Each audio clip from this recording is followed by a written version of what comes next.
Good morning, friends. I'm George Latimer, Westchester County Executive.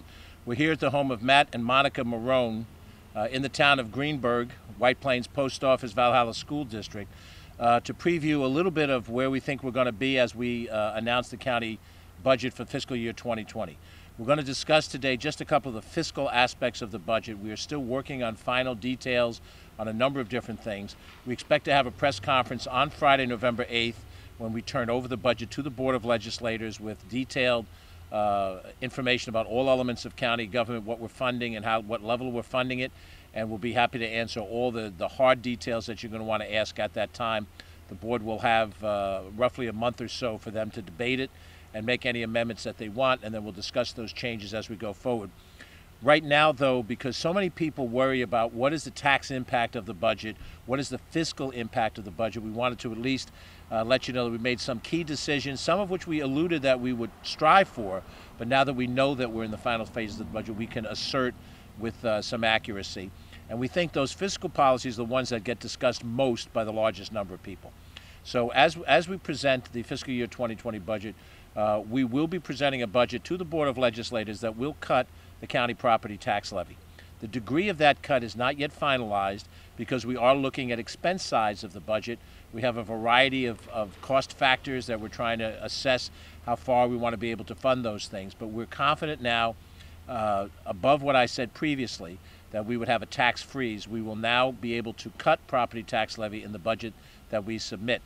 And the commitments we made for the tax freeze was a 2-year freeze. This cut that we have this year, I think, is because we've assessed now the level of the cost of the mandates from the state. We'll make the same assessment when the state session ends next spring, and that will give us probably the most important information we need to know when we get to the 2021 budget in order to project where we think we'll be there. But we will be submitting to the Board of Legislators a cut in county property tax levy, number one. Number two, we made a commitment on a $10 million allocation into the reserve fund, and we will make that $10 million commitment. That is budgeted in. In the middle of last year, we had the reserves drawn down to the level of $64 million, which is about 3.5% on a $1.9 billion budget, and that's well below the percentage we should be at. To get up to a level that by fiscal policy should be about 12% of the total cost of the budget, we would have to have a multiple 4 times higher than what we had. The commitment we made is to raise that fund little by little over the next few years. We raised it in the year 2019 with additional revenues from 64 to 69 million, and this budget will have a $10 million additional allocation for reserve fund, getting us up to $79 million.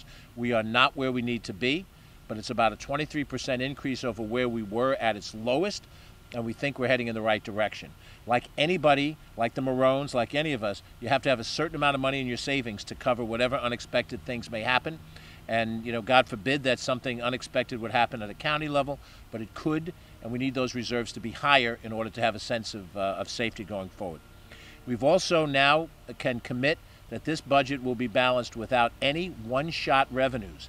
If you recall last year, we budgeted for the potential sale of the parking lot from the county government to the LDC. It was a one-shot revenue of $23 million. We admitted that we were doing that to try to close the structural gap. We will be able to close the structural gap this year without any one-shot financing, and that is an important statement for fiscal policy. And then in addition to that, this budget will not borrow for any ongoing expenses that should be shown as an annual expense that is paid for by the annual revenues. The two most prominent areas that we have borrowed in the past historically, not just in the one budget that we did, but in the budgets before, is we have historically borrowed for pension payments, which are established by the state controller every year. We get a letter in December that assesses how much the county has to pay to do its share in making sure that the state pension fund is whole. And our share is based on the number of individuals that have worked in county government and are in retirement or will be in retirement. And then also tax certiorari's, which are reimbursements to corporations who get settlements when they grieve their taxes in the same way that a homeowner would. So the combination of these activities, being able to cut the property tax levy, raising the amount of money we have in our reserve fund, making sure that we have no one-shot financing, and then also making sure that we're paying as we go this year for the expenses we have, we think will be good news for the Wall Street entities that are assessing the level of our bond worthiness. We're currently at a AA1 level, which is still a high level, but we were historically at a AAA bond level. We were reduced last year and put on negative outlook because of trend lines that existed for a period of time that summarized with the assessment they made last November. And we've made a commitment to try to pull that bond rating up. The bond rating agencies, Standard & Poor's, Moody's, and Fitch, will not look for any one-year answer. So what we're talking about today, we think will be an encouraging sign for them to look at, but it will not be enough for them to say, oh, everything is fine and dandy. They're going to expect to see multiple years of proper fiscal policy. We're committed to trying to do that in the next 2 budgets, which we have the authority for, given the 4-year term that I'm serving in the middle of. And what that means is if our bond rating goes up, the cost of borrowing becomes less expensive. We pay less interest if we have a higher bond rating. The bonds will move more quickly at a lower rate.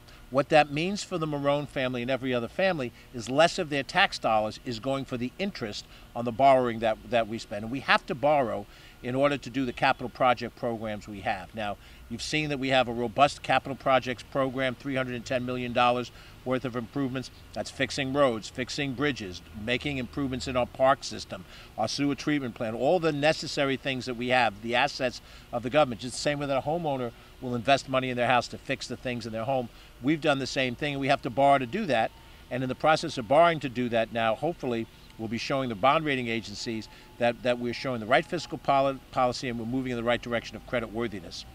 The state controller analyzes our fiscal health, and they have put us in a position of high financial stress.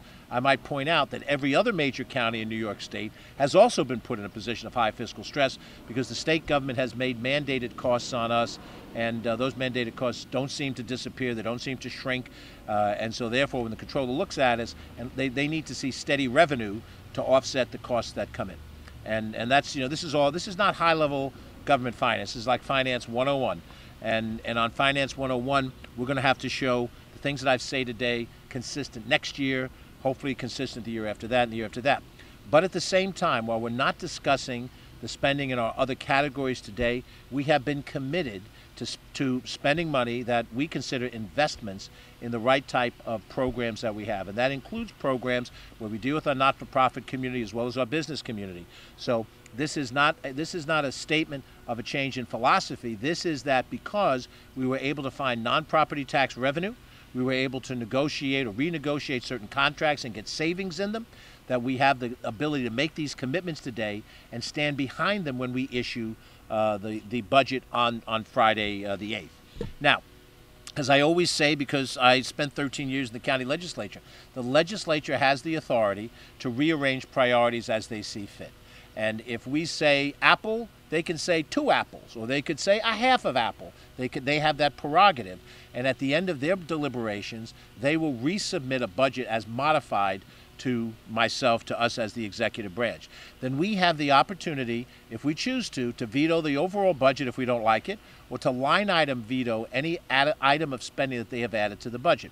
Our anticipation, it's sort of my personality, is to work with them through the whole process, listen to what they're listening to, and try to come to some negotiated agreement on the amendments so that when they make these amendments, that they're amendments that we feel we can live with, that we feel we can administer the government with. And so hopefully we'll get to the point where there won't be a need for a veto, but it's going to be mutual discussion. And let me say, it will be discussion with both sides of the aisle. We will deal with our Democratic colleagues, we will deal with our Republican colleagues. All 17 members will have an input, we will listen to all 17 members, and we'll try to incorporate a budget that when it's finalized, that we can show the Marones and every other person who lives in this neighborhood that we've gone through the process fairly and balanced, and we have a budget that we can live with and that we can govern on for the next year.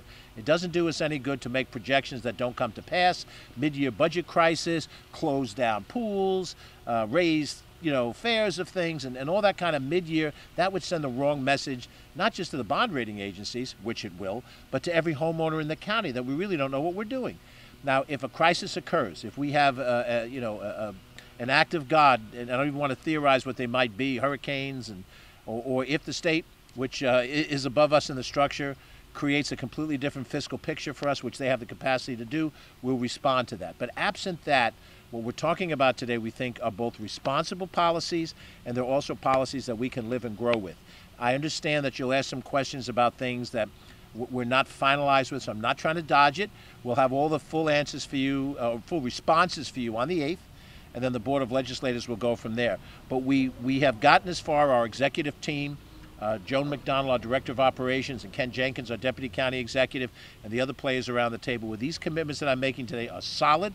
They will be in the budget, and there will be something that you can start the anchor of the review of the budget around. So with that, we want to, again, appreciate Matt and Monica opening up their lawn to us.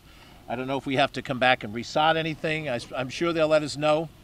And we'll make the commitment that'll come out of my wallet, not the county government's wallet. So you're very nice to let us be here. But they pay high property taxes. Everybody in this neighborhood and most neighborhoods of this county pay high property taxes. Everybody talks about how high the property taxes are in Westchester County, and they are. 2/3 of them are the taxes that go to pay for schools. And so we have to be honest, when people say Westchester, they immediately assume that it's Westchester's county government that is levying all of these high taxes. We have a responsibility in the vicinity of 20% of whatever the total tax bill is that they pay. So we're talking about that 20%. But that 20% is real money. It's not nothing. So we have an obligation to do that. And in the sharing of the sales tax revenue, as we've talked about in prior conversations, we're going to be giving to the town of Greenburgh, where this home is located in, $2 million in additional revenue that they will realize over and above their other revenue streams. And I'm sure that the town board, as they deal with their budget now, seeing that kind of an infusion of money, can also talk in terms of their tax policy as they go forward. The school districts are going to be doing their budgets a little later in the year. Next year, as they have I think it's a July 1st, June 30th budget cycle, I think. And then the revenue that we provided through the sales tax revenue will be their issue. But nonetheless, that's where we are today. I'm going to stop the narrative. I'll take whatever questions I can answer, and I'll answer as thoroughly as I can, given the fact that we don't have all the details we'd like. Jonathan. I know you started to mention the sales tax. What impact did the increase in the sales tax countywide have on your ability to navigate this budget? And are you still projecting about $60 million at the end of this year and $90 million next year? Yeah, I think the sales tax decision was critical to this. The county governments have two major revenue streams: property taxes and sales taxes. And we had gone a number of years without an increase in either one of those two areas. As we talk to people every day, you ask them, how much do you pay in property taxes? They will give you a number because they know what they pay in property taxes. It's not a negotiable number. It's based on the intrinsic value of the house as assessed. When you ask them how much they pay in sales taxes, they don't necessarily know because it's a consumption tax. It's what they consume. If you buy a new car this year, that's a big hit. If Matt buys Monica some bling, hint, hint, that's going to be a hit on the sales tax. But it's discretionary. And if you decide you're going to buy any product, I'm trying to see something in iShot. But if you're going to buy something that's $100 and the amount of sales tax you pay on that is X number of dollars, and that's too rich for your blood, you can discretionarily buy something that's less expensive, the $80 version of what you pay $100 for. You have that option. You don't have an option with property taxes. You have to pay the bill that comes to you, and if you're on a mortgage, the mortgage company pays and they assess your monthly mortgage payment based on the taxes as part of it. So having additional sales tax revenue was critical to this.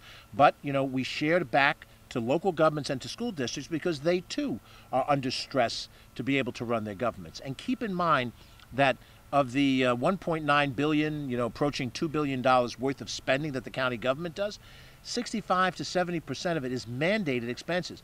We could not shut down the Department of Health if we wanted to save money. We can't do it. We're required by the state government to have that function. We're required by the state government to have a county jail.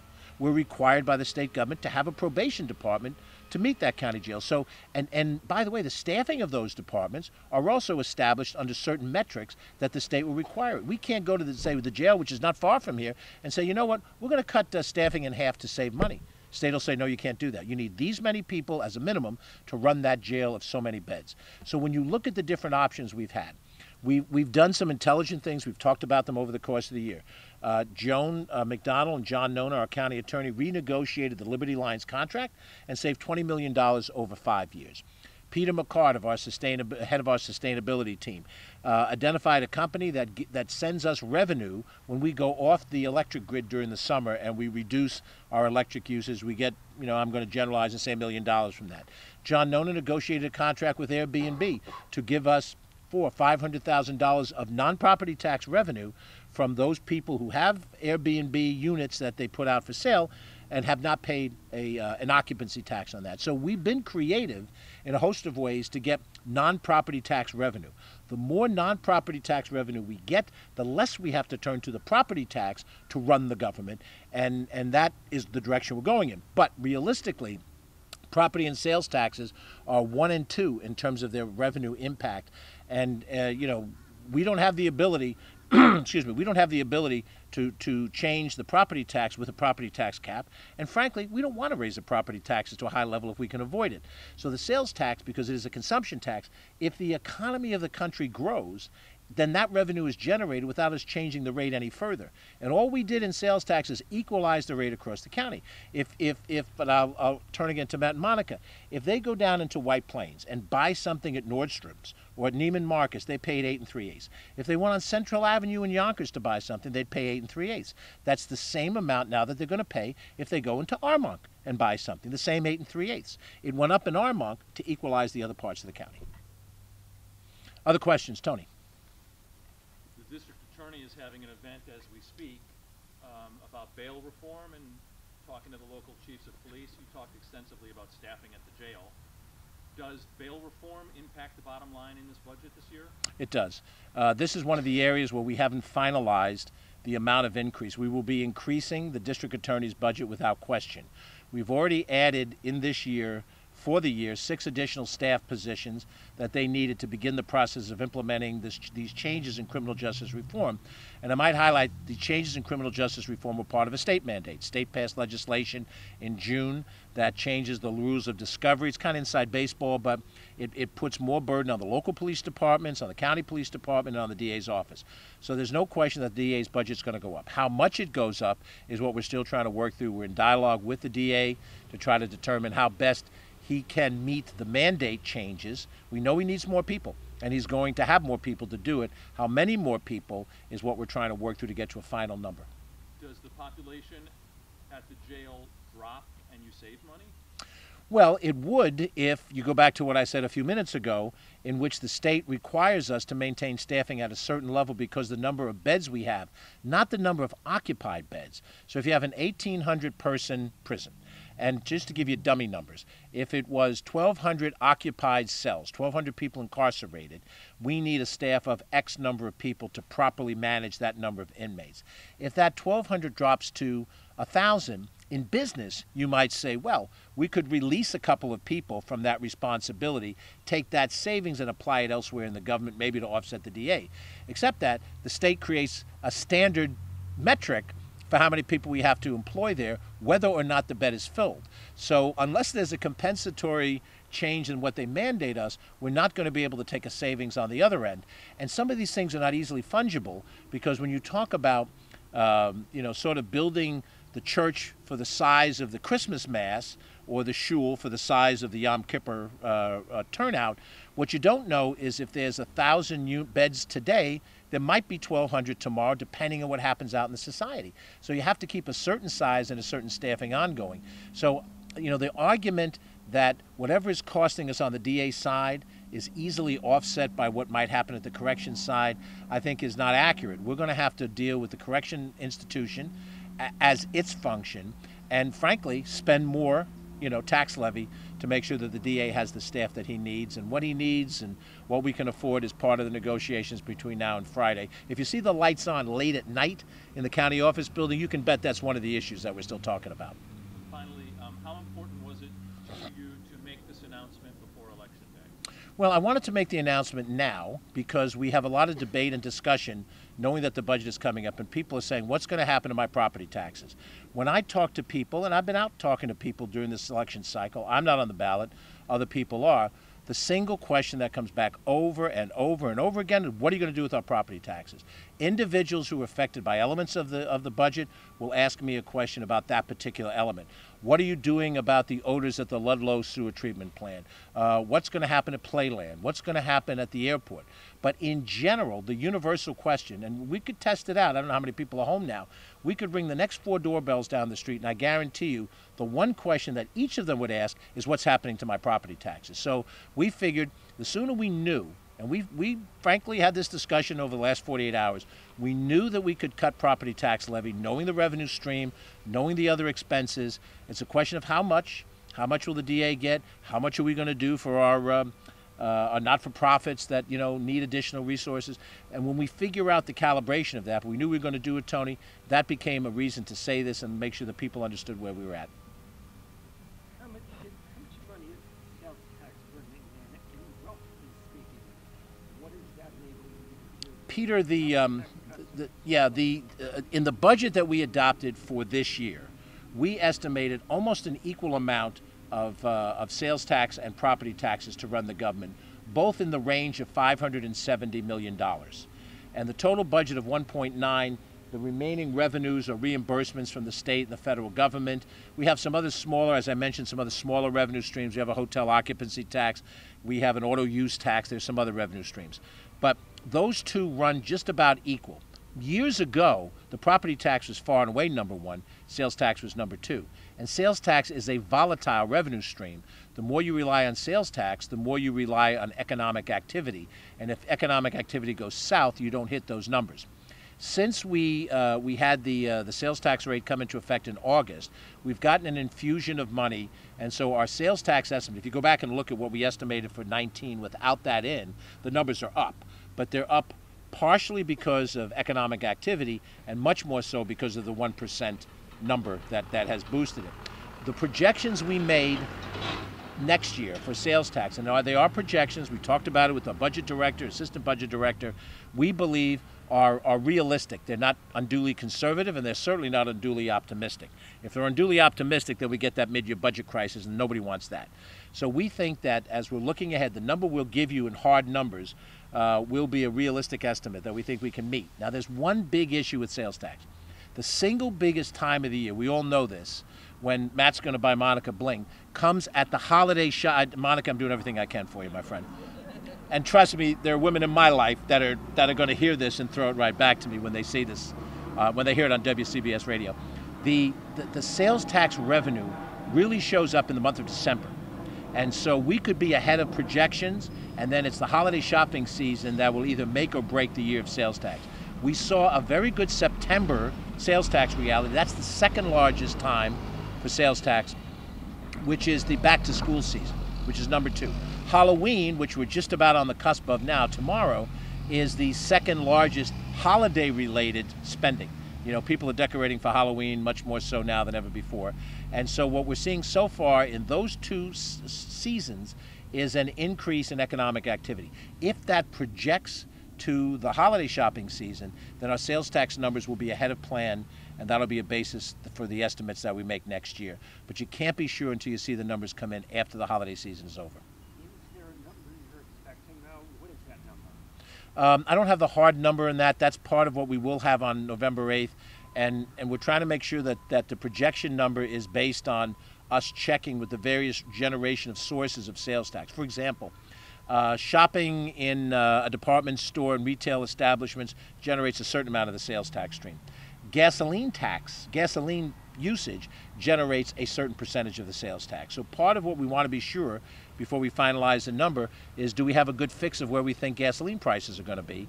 I think it's a 15% number roughly from gasoline tax that generates sales tax overall. So I'm not trying to be purposefully vague. We want to make sure we have the exact numbers before we fit them all into the budget. You will see for the first time this year in the budget that more of the county budget is being funded by sales tax than by property tax. And I believe that will be the first time in county history that will be the case. Some communities like White Plains have had that in the past, although it may not be true now because they have such a robust sales tax generation. But in most every community, property taxes are the greater revenue stream compared to sales tax. But they are, the two of them together are far and away the way that local governments are funded in New York State. You will see more in sales tax than in property taxes, but I can't give you the hard number until we go through all the details of it. Other questions? Yes, Mark. One question.